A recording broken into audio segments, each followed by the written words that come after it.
Señor, esa palabra poderosa que transforma vidas. Tiene poder para cambiar cualquier situación. Tiene poder. La palabra de Dios, no olvidemos que es el Logos de Dios. Comenzó con la creación. Imaginaos que una palabra de Dios dijo, sea la luz, y de repente hubo luz. El Señor dijo, haya vida en la tierra de diferentes especies, y hubo vida en la tierra de diferentes especies. El Señor dijo a Lázaro, Lázaro, sal fuera, o ven fuera, y Lázaro, que llevaba 4 días muerto y que además olía ya a descomposición, Lázaro salió vivo y coleando. La palabra de Dios tiene el poder para que, si tú la recibes en tu corazón de verdad, con intención de prestarle atención y de obedecerla, tiene el poder de hacer cambios transformadores extraordinarios en tu vida, aunque te cueste creerlo. Amén. De hecho, la palabra de Dios es la única que puede hacer que una persona que no conoce a Dios, que no es nacida de nuevo, pueda ser nacida de nuevo y pueda ser salva. No hay otra forma. Solo por la palabra de Dios. Mira, vamos a leer en la carta del apóstol Pablo a los Efesios, capítulo 4, y versículo del 17 al 32.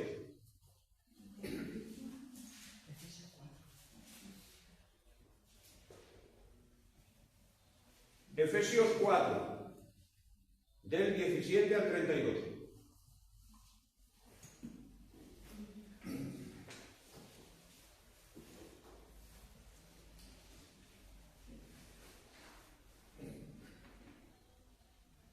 Si ya lo tenemos, empezamos esta lectura en el nombre del Señor Jesucristo. Dice: esto pues digo y requiero en el Señor, que ya no andéis como los otros gentiles que andan en la vanidad de su mente, teniendo el entendimiento entrenebrecido, ajenos a la vida de Dios por la ignorancia que en ellos hay por la dureza de su corazón, los cuales, después que perdieron toda sensibilidad, se entregaron a la lascivia para cometer con avidez toda clase de impurezas.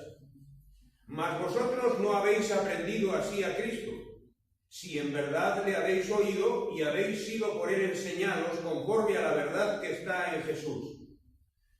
En cuanto a la pasada manera de vivir, despojaos del viejo hombre que está viciado conforme a los deseos engañosos, y renovaos en el espíritu de vuestra mente, y vestíos del nuevo hombre creado según Dios, en la justicia y santidad de la verdad. Por lo cual, desechando la mentira, hablad verdad cada uno con su prójimo, porque somos miembros los unos de los otros. Airaos, pero no pequéis, no se ponga el sol sobre vuestro enojo, ni deis lugar al diablo. El que hurtaba, no hurte más, sino trabaje, haciendo con sus manos lo que es bueno, para que tenga que compartir con el que padece necesidad. Ninguna palabra corrompida salga de vuestra boca, sino la que sea buena para la necesaria edificación, a fin de dar gracia a los oyentes. Y no contristéis al Espíritu Santo de Dios, con el cual fuisteis sellados para el día de la redención. Quítense de vosotros toda amargura, enojo, ira, gritería y maledicencia y toda malicia. Antes, sed benignos unos con otros, misericordiosos, perdonándoos unos a otros, como Dios también os perdonó a vosotros en Cristo. Amén. Bueno, esta carta de los Efesios, en concreto esta carta, es escrita por el apóstol Pablo allá más o menos entre el año 57 y 62 después de Cristo. Sería una de las últimas cartas, seguramente, que el apóstol Pablo estaba escribiendo antes de ser ejecutado en Roma, según dice la tradición, decapitado.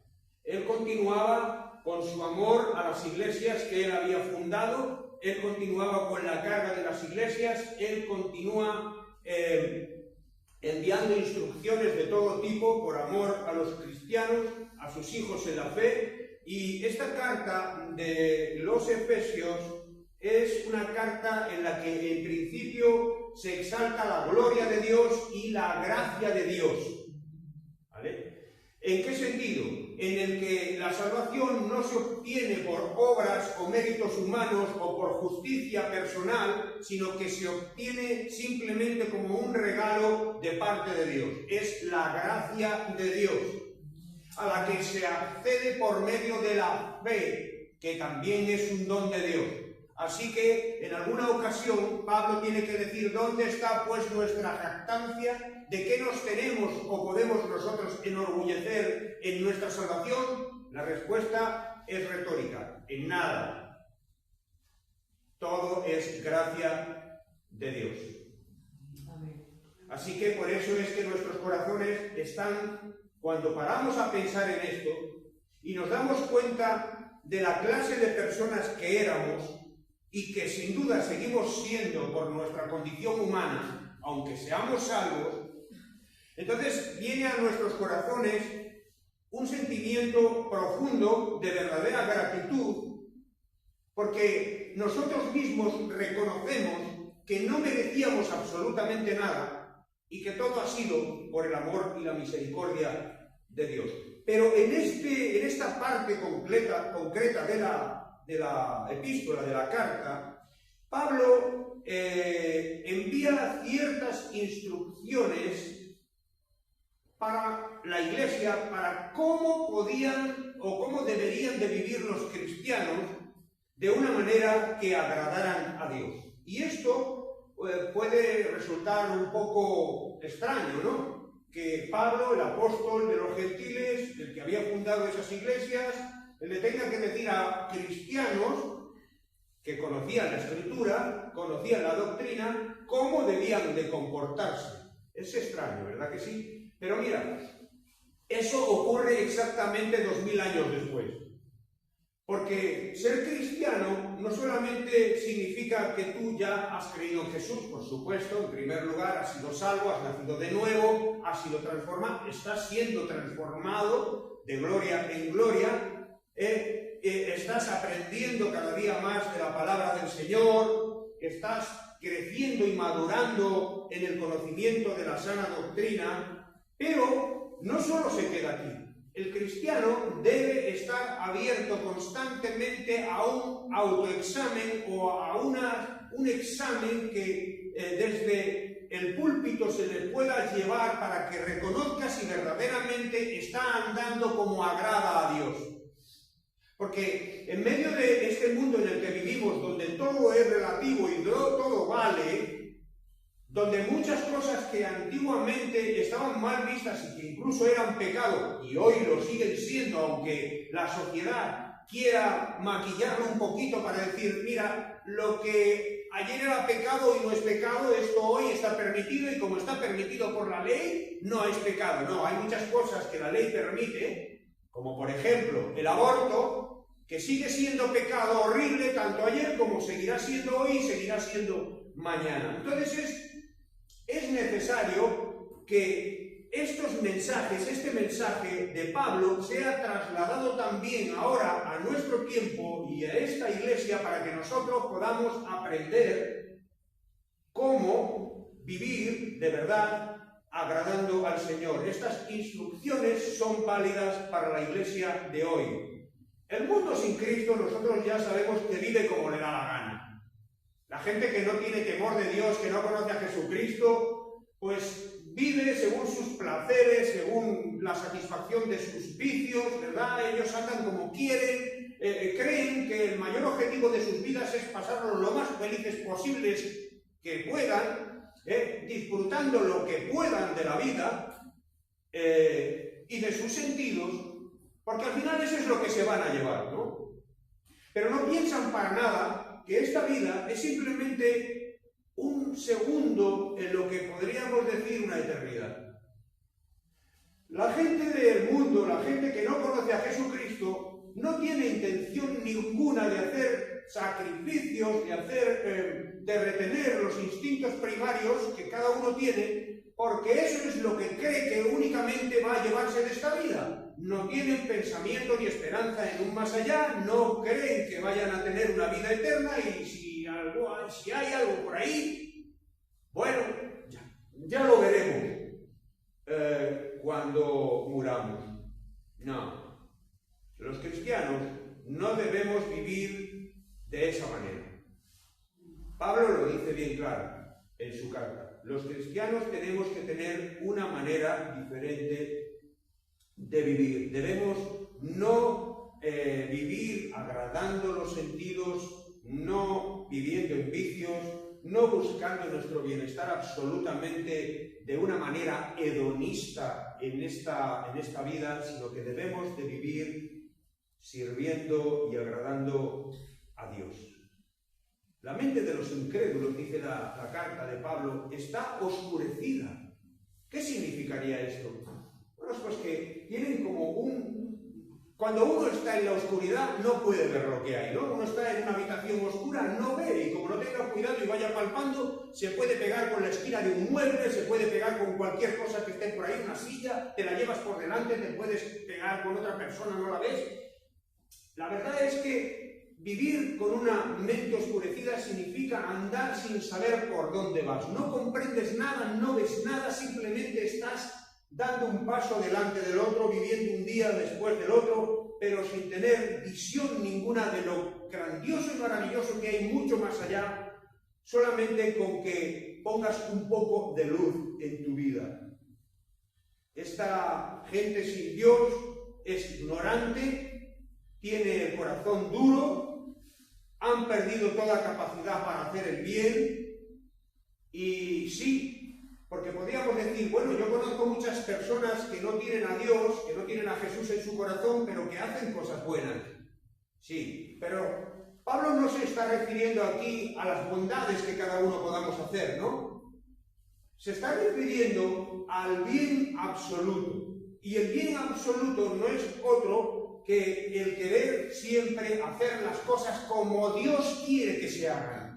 Agradarle a Dios en todo, aunque a mí me pueda parecer que no es tan bueno o no es tan agradable, en principio a mi carne le pueda parecer un poco incongruente o incluso un poco fastidioso, pero como yo sé que eso le agrada a Dios y que Dios dice que eso es lo justo y que eso es lo bueno, entonces yo hago ese bien que Dios quiere que haga. Los incrédulos están discapacitados completamente para hacer el bien. Se han entregado a la impureza absoluta y no tenemos más que verlo por ahí. Y si queremos, podemos verlo en estas propias fiestas, que muchos se las toman como les da la gana. Han sacado a Jesús del escenario y han metido a Papá Noel, han metido al sexo, han metido a la borrachera, han metido a la droga, han metido al jolgorio, han metido a, como decía el otro bobo ese que tenemos por ahí,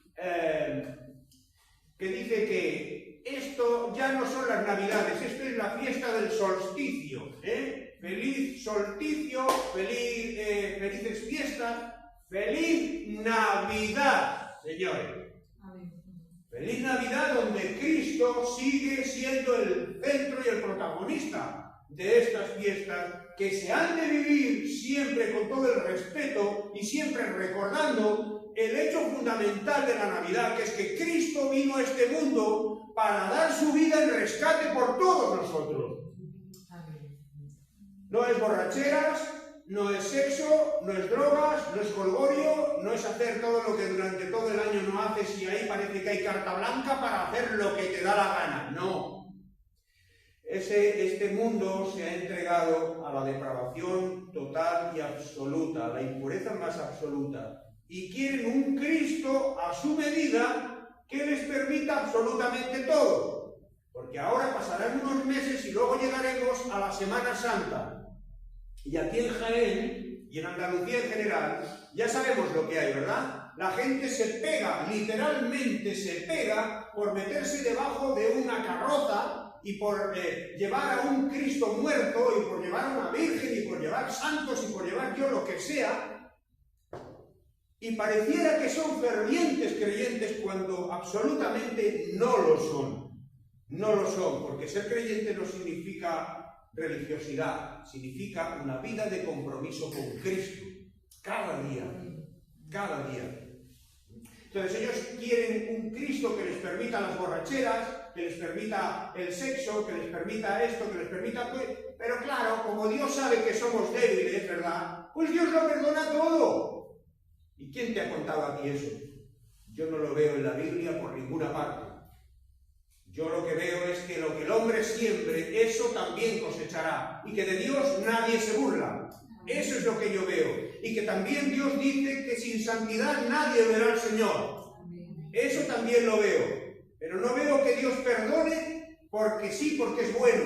No, porque Dios también es justo. Y una persona buena que es injusta no puede ser buena. Una persona buena tiene que ser además justa.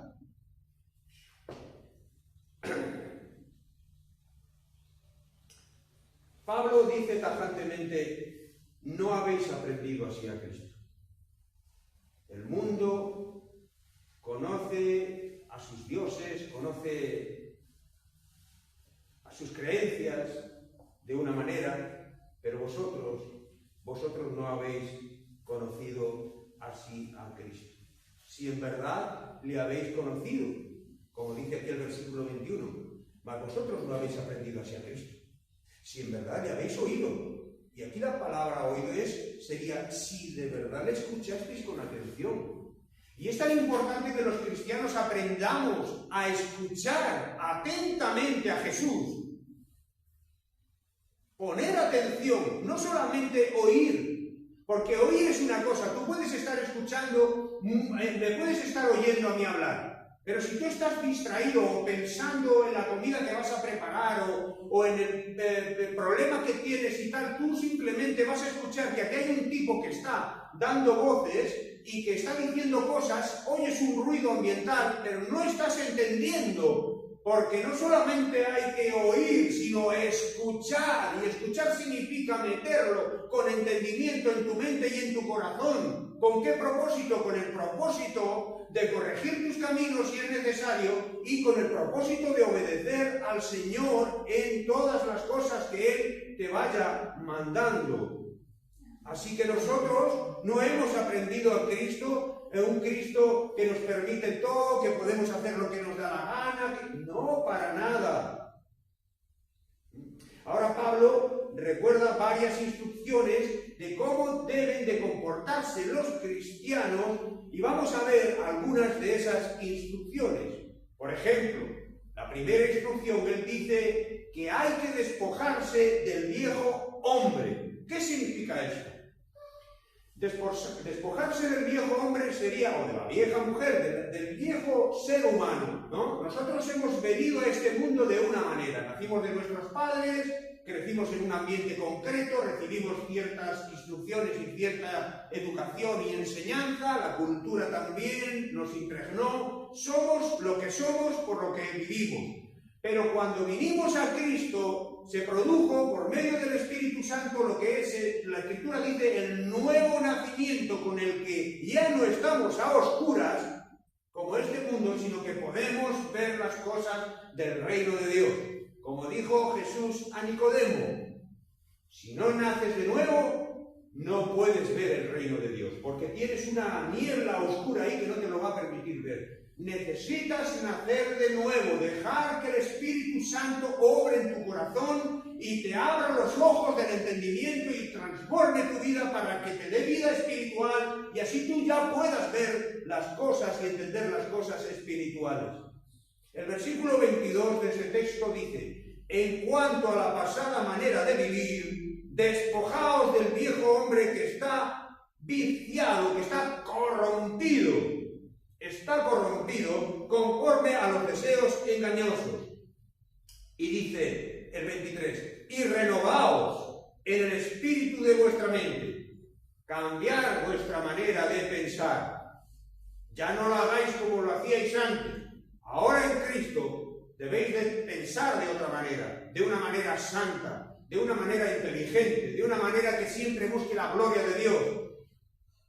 Y vestidos, dice el 24, del nuevo hombre creado según Dios. El nuevo hombre lo crea Dios, no lo crea un padre y una madre, lo crea el Espíritu Santo de Dios en la justicia y santidad de la verdad. La transformación debe ser absoluta.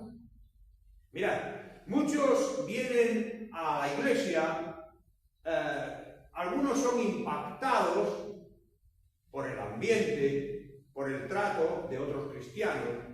Incluso algunos pueden ser impactados por la predicación de la palabra porque nunca antes la habían escuchado predicar así en su religión tradicional.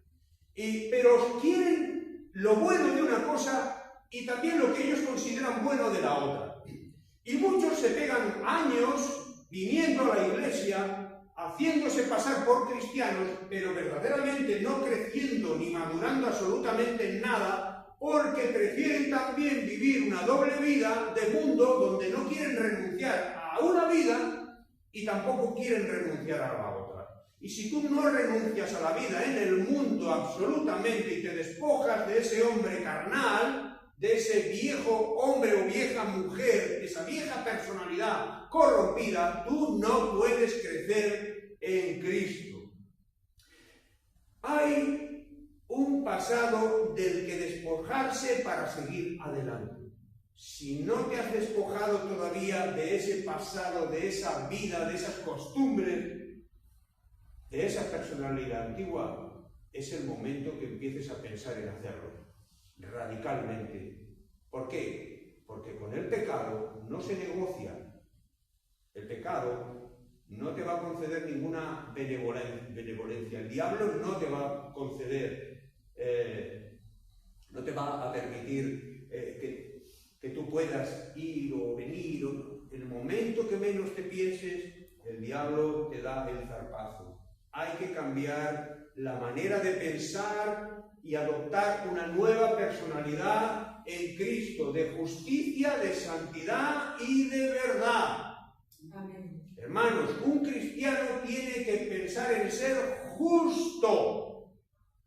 Y ya no estamos hablando aquí de la justicia de Dios, que se aplica a nuestras vidas, que nos es imputada en Cristo, ¿no? Por la fe, entonces esa justicia que Jesús ganó en la cruz, esa justicia legal es aplicada a nosotros los que creemos. No, estamos hablando de ser justos. ¿Qué significa ser justo? Ser justo significa hacer las cosas rectamente y como tienen que ser, aunque eso suponga perjuicio para ti mismo.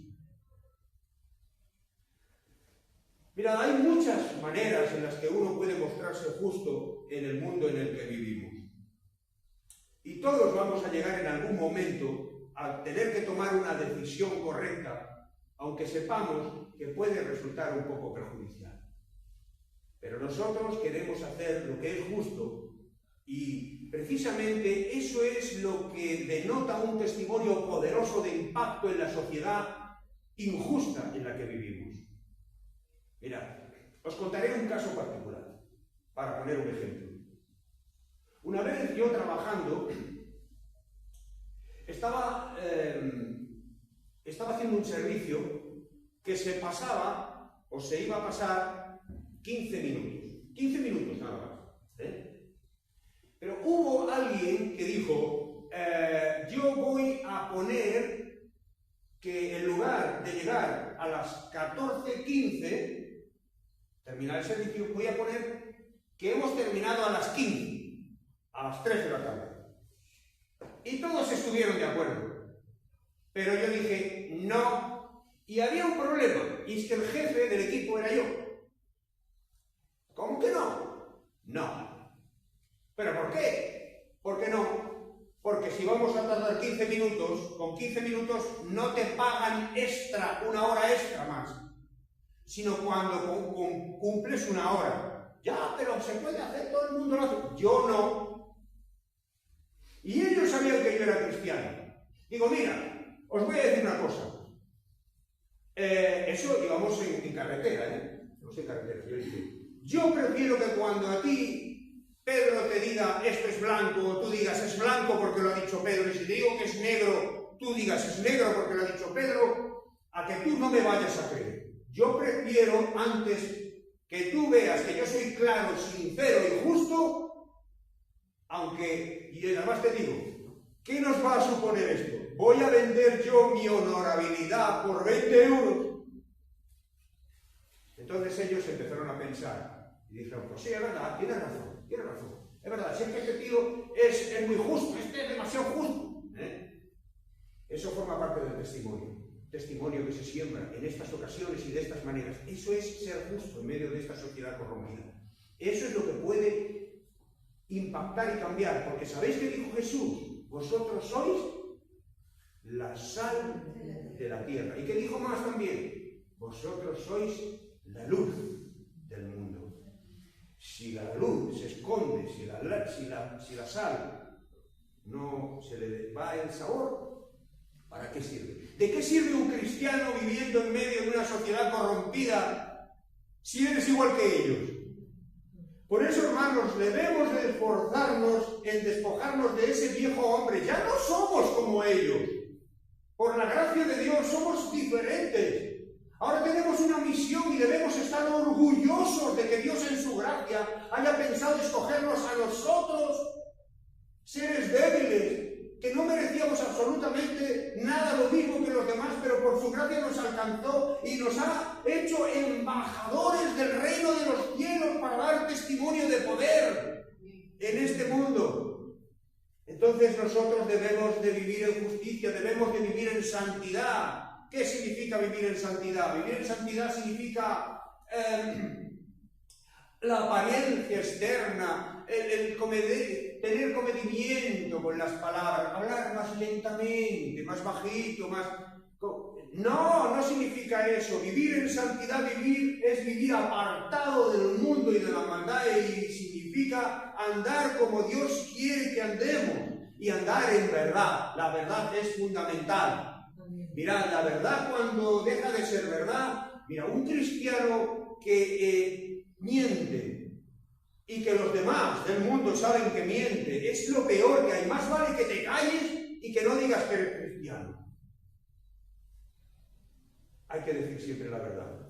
Y no solamente al mundo, sino también entre nosotros, porque somos miembros los unos de los otros. Hablad verdad cada uno con su prójimo, porque somos miembros los unos de los otros, formamos parte del mismo cuerpo. No digamos más mentiras entre nosotros. No existen las mentiras piadosas, las mentiras pequeñitas. No sirven. Debemos decir siempre la verdad los unos a los otros. Siempre, hermanos, porque la mentira es absolutamente del diablo. Tú me dirás, ¿y hay alguna ocasión en que uno puede mentir? Personalmente te digo que sí. Ahora me vas a decir, pero bueno, me estás diciendo que no se debe de mentir y ahora dices que hay veces en las que se puede mentir. Mira, hay una figura dentro de lo que es la teología, que no recuerdo ahora exactamente su nombre, pero sería... así, lo recuerdo, el absolutismo graduado se llama. ¿Qué es esto? Imagínate. Ahora viene aquí, imaginaos que aquí hay una persecución terrible, ¿no? Y que viene una persona a esconderse aquí, o imagínate que estás en tu casa, ¿no? Estás en tu casa y viene una persona llama a tu puerta, mira, es que... me vengo a esconder aquí porque me van a matar. Y entonces llega quien sea, toca tu puerta. Creemos que esta persona que se ha metido aquí, o sea, se ha metido en su casa, y vamos a matarla porque lo que sea, ¿no? ¿Tú qué dirías? No puedo mentir, tengo que decir que sí, ¿no? Pues sí, lo siento mucho, amigo, pero soy cristiano, no puedo mentir. así que salta afuera y lo matan. ¿Eso está bien? No. Entonces, eso se llama sorteo graduado. Quiere decir que ante circunstancias se debe de escoger la menos lesiva de las decisiones y la que más se aproxime a lo que sería la voluntad de Dios. ¿Sería la voluntad de Dios que nosotros protejamos esa vida? Sí, también. ¿Verdad que sí? Pues entonces ahí en ese caso tendríamos permiso para mentir. Esto es como una anécdota que estoy contando. Pero decir, mira, no he venido al culto porque me ha dolido tanto la cabeza, y luego estás allí viendo la novela, estúpidamente, o meter ese cuento de que ya sabemos, que llevamos ya años. Hermanos y hermanas, cuando vayáis a meter una trola, si es que la metéis alguna vez, no la hagáis porque ya sabemos que es mentira, ¿vale? Más vale que digáis, mira, es que no me apetece oír, porque estoy cargado, lo que sea, ¿no? Pero no andemos con mentirijillas, la mentira debe ser desechada. El versículo 25 nos dice eso, no mintáis los unos a los otros. La segunda instrucción que yo creo que el apóstol Pablo da es el carácter debe de cambiar. El carácter de todos nosotros no puede seguir siendo el mismo de cuando no conocíamos al Señor. Y no me vengas ahora con, es que yo soy así, es que Dios me hizo así. No, tú fuiste así, pero Dios te ha transformado y Dios quiere que tú cambies en tu carácter. El versículo 26 dice, airaos o enojaos, pero no pequéis, no se ponga el sol sobre vuestro enojo. ¿Qué quiere decir este versículo? Os concedo que os enfadéis, porque hay situaciones en las que uno se enfada. Pero lo que no os concedo es que paséis todo el día, se haga de noche, os vayáis a dormir enfadados y que luego a la mañana siguiente continuéis y sigáis. Y yo sé que desgraciadamente esto ocurre muchas veces y no debería ser así.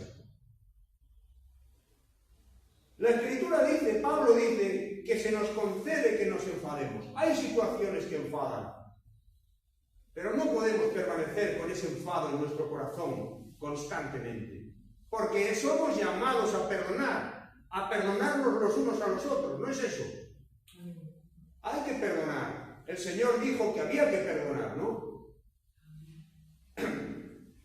Hay que controlar la ira y hay que controlar el enfado. Y hay que darle rienda suelta absolutamente al fruto del Espíritu. Si en verdad somos cristianos, nacidos de nuevo y tenemos el Espíritu Santo de Dios, sabremos que el fruto del Espíritu es amor, gozo, paz, paciencia, benignidad, bondad, fe, mansedumbre y templanza o dominio propio. Entonces, un verdadero cristiano va a producir este fruto, ¿no? Y va a desechar la ira y el enojo y el enfado perpetuo. El enfado por lo prolongado, por otro lado, puede ser ocasión para el diablo, como dice aquí el versículo 27. No deis lugar al diablo. Si una persona permanece enojada más del tiempo debido, no perdona, no se libera, no libera al otro de la culpa que tú le achacas, si esa persona continúa dándole vueltas a lo que le hizo, esta persona me ha hecho, no me lo puede hacer porque esto no se me hace a mí, ahora verás, en el momento que pueda se las voy a cantar 40, voy a no sé qué, no sé cuánto. Si ese enfado se prolonga, entonces estamos dando ocasión al diablo, que lo único que hace es meter rencor y resentimiento en nuestros corazones. La falta de perdón trae resentimiento, trae rencor. Y como dice, mira lo que dice Hebreos 12, del 14 al 15. Mira, Hebreos 12, 14. Es interesante. La Escritura siempre nos llama a no permitir que el rencor, que el resentimiento, que la amargura se apodere de nuestros corazones y de nuestras vidas. Dice así en Hebreos 12:14, seguid la paz con todos y la santidad, sin la cual nadie verá al Señor. Y dice también, mirad bien, no sea que alguno deje de alcanzar la gracia de Dios, que brotando alguna raíz de amargura os estorbe y por ella muchos sean contaminados. Mirad, el rencor en una persona, en un cristiano está mal, pero el rencor dentro de las iglesias es absolutamente destructivo. Cuando yo he visto familias que estaban peleadas dentro de una iglesia grande, he visto personas y familias que estaban por una cosa que te hizo hace 10 años, esa otra familia te tiene rencor y tú le hiciste esto y aquella vez y el otro, y eso es horrible, porque tú ves tanta falsedad y tanta hipocresía llegando allí con la manita, Dios te bendiga, adiós, y otras veces ni siquiera eso porque no les saludo y me voy. ¿Cómo puede prevalecer una iglesia si está enfrentada entre sus miembros? Jesús ya lo dijo, toda casa que se está enfrentada entre sí no puede prevalecer. El rencor, la falta de perdón, el airarse por más tiempo de lo debido, no traen más que destrucción en la iglesia. Por eso el carácter del cristiano debe de ser transformado y asemejado al carácter de Cristo. Y eso es lo que debemos de orar cada día. Señor, forma hoy un poco más en mí tu carácter. Otra de las cosas, la lengua, dice Pablo, debe ser controlada. Santiago dice en alguna ocasión que la lengua es un mundo de maldad, es un fuego que incendia un bosque entero. Proverbios dice que hay palabras, ¿no?, de estas que parecen como bocados suaves, bocaditos suaves, pero que penetran hasta el alma, hasta lo más profundo del ser. Cuidadito con la lengua. Con la lengua se puede hacer mucho bien y se puede hacer mucho mal. Por eso la Escritura dice que en la lengua está el poder de la vida y de la muerte, ¿no? Eso es lo que quiere decir. Con tu lengua tú puedes destruir una persona. Con tu lengua tú puedes hacer que esa persona sea restaurada y sea bendecida. Mira, el versículo 29 dice, ninguna palabra corrompida, y en el original es podrida. Ninguna palabra podrida salga de vuestra boca, sino la que sea buena para la necesaria edificación, a fin de dar gracia a los oyentes. Y no contristéis al Espíritu Santo de Dios, con el cual fuisteis sellados para el día de la redención. Las palabrotas, las vulgaridades, las palabrotas, las vulgaridades deben abandonarse, absolutamente, de raíz, no sirven para nada. Quizás te puedan dar cierta caché, ¿verdad?, de tipo duro, o de mujer puesta para adelante y dura, en los círculos mundanos. Puede ser, qué mujer, qué carácter, qué boca tiene, cómo, Pero lo que importa no es lo que el mundo piense de nosotros. Lo que importa es lo que Dios Santo, piensa de nosotros. ¿Y qué es lo que quiere de nosotros? Dios no quiere que seamos como ellos. Conviértanse ellos a ti y tú no te conviertas a ellos. No cuesta nada. Y además te digo una cosa. La Real Academia de la Lengua Española, y supongo yo que la Real Academia de la Lengua Rumana y todo eso tendrá un montón de palabras que pueden usarse para bendecir y no es necesario usar de palabrotas ni de vulgaridades para ofender a los demás. Y yo sé que esto ocurre cuando uno se enfada. Por eso es que Santiago dice, si alguien puede controlar la lengua, es que puede controlarlo todo. Pero hay que tener cuidado. Hay que sujetarla lo más que se pueda. La lengua debe ser controlada. Nuestras conversaciones deben ser edificantes. No pueden ser conversaciones tontas, vanas, sin sentido. Tenemos que buscar que no gastemos saliva en tonterías, sino en cosas que puedan ser de bendición para los demás. Mira, en primer lugar, predica el Evangelio. Eso nunca es perder el tiempo, nunca es gastar saliva. Y en segundo es, pues eso, hablar como a Dios le agrada. No hay más.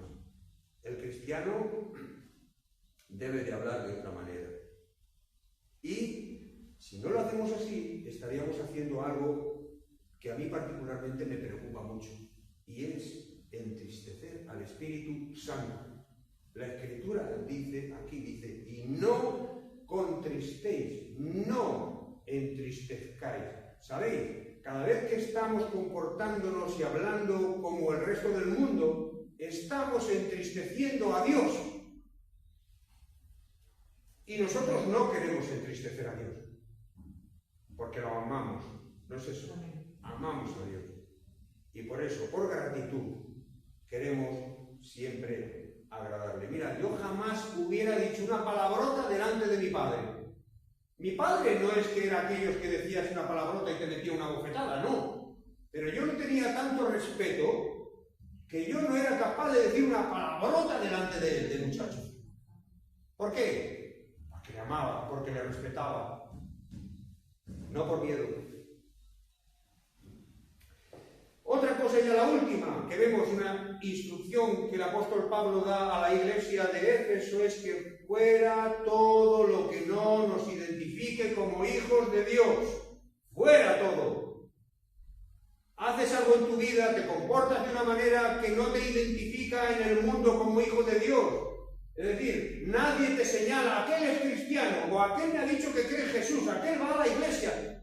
Hay algo que no te identifique como hijo de Dios, pues debes de echarlo fuera de tu vida. Mira, el versículo 31 dice, quítense de vosotros toda amargura, enojo, ira, gritería y maledicencia y toda malicia. Antes sed benignos unos con otros, misericordiosos, perdonándoos unos a otros, ¿como quién? Como Dios también os perdonó a vosotros en Cristo. Si Dios lo hizo con gente como nosotros, que hay que echarnos de comer aparte, si Él lo hizo, ¿cómo nosotros no vamos a poder hacerlo entre nosotros mismos? Claro que podemos, por supuesto que podemos. A veces nuestro testimonio, hermanos, deja mucho que desear. A veces nosotros, contra más queremos dar un buen testimonio o hacer las cosas como a Dios le agrada, llegamos a hacer cosas y a decir cosas que parece que lo echan todo al traste y ya he dado 2 pasos para atrás, quería hacer las cosas bien y todo me sale mal. A veces incluso no es porque no queramos, sino porque descuidamos un poco nuestra forma de comportarnos y acabamos haciendo lo mismo que el mundo hace. Muchas veces para serle simpáticos, para no serle tan agresivo al mundo, para que nos acepten, para que podamos pasar desapercibidos. Bueno, ¿qué vamos a hacer? Vivimos en el mundo y tal. El cristiano debe esforzarse por mostrar al Señor en su vida absolutamente siempre, en todo momento. Mira lo que dice Colosenses 3, del 12 al 14. Colosenses 3, del 12 al 14.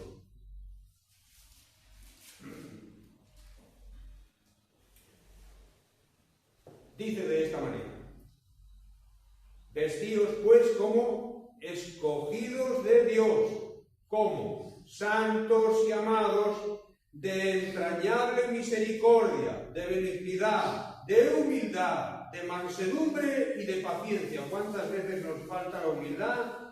¿Y cuántas veces nos falta la misericordia? ¿Y cuántas veces no somos benignos? ¿Y cuántas veces no somos mansos ni pacientes? Y dice el versículo 13, soportándoos unos a otros y perdonándoos unos a otros, si alguno tuviere queja contra otro, de la manera que Cristo os perdonó. Otra vez, ahí tenemos el ejemplo perfecto. Cristo que nos perdonó sin merecerlo, así también hacedlo vosotros. Y sobre todas estas cosas, sobre todo, vestíos de amor, que es el vínculo perfecto. Mirad, hermano, una iglesia donde los hermanos se aman, donde se demuestra el valor que uno tiene para otro, se demuestra, ¿sabes cómo? De muchas maneras, pero se demuestra, por ejemplo, lo voy a poner un ejemplo de esta mañana, en un acto como el de la hermana Ana, que ha traído algo que ella misma ha cocinado con amor para William, aunque no está aquí, pero bueno, lo ha hecho. Eso es una manera de demostrar su amor. Eso es una manera de mostrar que Cristo verdaderamente está en su vida.